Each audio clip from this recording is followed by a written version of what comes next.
তো ফ্রেন্ড, অনুষ্কা তোমাদেরকে কিছু বলতে চায়।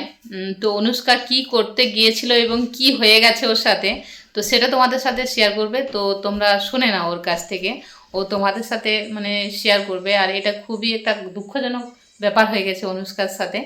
তো অনুষ্কাই বলুক, আর তোমরা অনুষ্কার মুখ থেকেই শুনে নাও ও কি বলতে চাই। আর খুবই হাসির একটা ব্যাপার, মানে যখন ও রিয়েকশনটা দিয়েছিল তখন কিন্তু খুব হাসি পাচ্ছিল আমার, কিন্তু এখন কিভাবে বলবে আমি জানি না, কিন্তু তখন কিন্তু ছিল সেরকমই হাসি পাওয়ার মতো আর কি।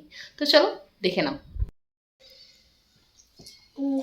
যখন আমি রান্নাঘরে গেলাম তখন দেখলাম রান্নাঘরের কিচেন টেবিলে না মায়ের ফোনটা রাখা ছিল।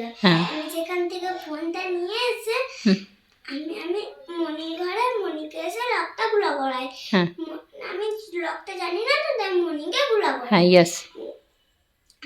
দিয়ে আমি ইউটিউবে আমি আমি সার্চ করেছি প্রতিমা দিদি, আর ওরা দিয়েছে প্রতিমা দিদি। আমি তখন বলছি প্রতিমা দিদির ওপার। তারপরে দিয়ে কি হয়েছে, মায়ের খেয়ে মনে হয় দাঁড়িয়ে ছিল।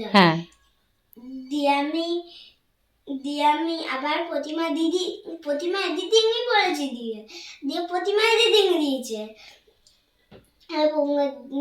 দিয়ে আবার মা ওখান থেকে এসে আমার হাত থেকে ফোনটা ছাড়িয়ে নিয়েছে।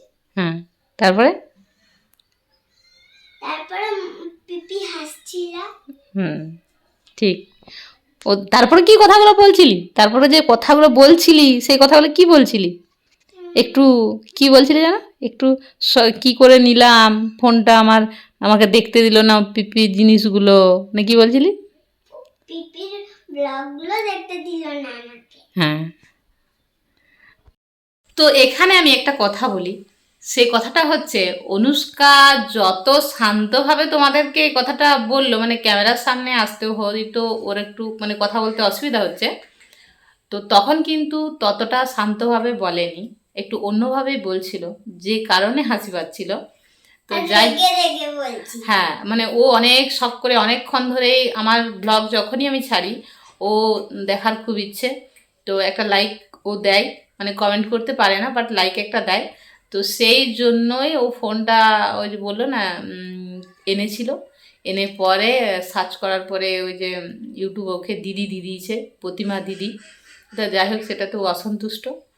আর তারপরে যদিও বা ও হাতে ফোনটা পেয়েছে, ওর মা ওর কাছ থেকে নিয়ে নিল, কারণ ও সব সময়তেই ইউটিউব মানে কোনো না কোনো কিছু ফোন ঘাটবো এরকম আর কি মেন্টালিটি।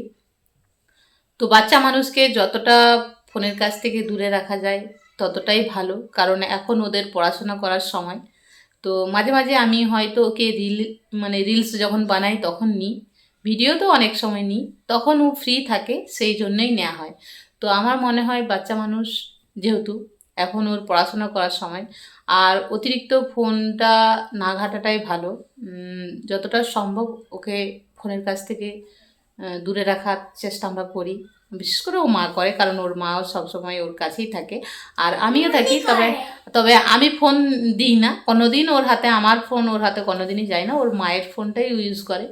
মাঝে মাঝে ওর মা দেয়, কখনো কখনো, মানে যদি ওর নাচ প্র্যাকটিস থাকে তখনই ওর মা ওকে দেয়, তাছাড়াও হাতে ফোন পায় না, সেটাই ওর একটা বড় ক্ষোভ। কিন্তু আমি মনে করি এটা একটা ভালো দিক, খারাপ দিক নয়, এটা খুবই ভালো দিক, কারণ ওর এখন পড়াশোনা করার সময়, মন দিয়ে পড়াশোনা করলে। বান্ধবী অনন্যা ও খাবার সময় শুধু ফোন দেখে। ও খাবার সময় ফোন ঘাটা উচিত নয়। বাচ্চা মানুষ, ফোন ঘাটার অনেক সময় পাবে তোমরা, এখন পড়াশোনা করতে হবে। তো সেটাই অনুষ্কাকে বোঝানো হয়, ওর মাও বলে আমিও বলি, তো বাচ্চা মানুষ তো শোনে না। তো চলো ওর মানে আজকে ইউটিউব ওর সাথে কি করেছে সেটাই শেয়ার করলাম। তো চলো টাটা বলো, টাটা বলো। টাটা। গুড।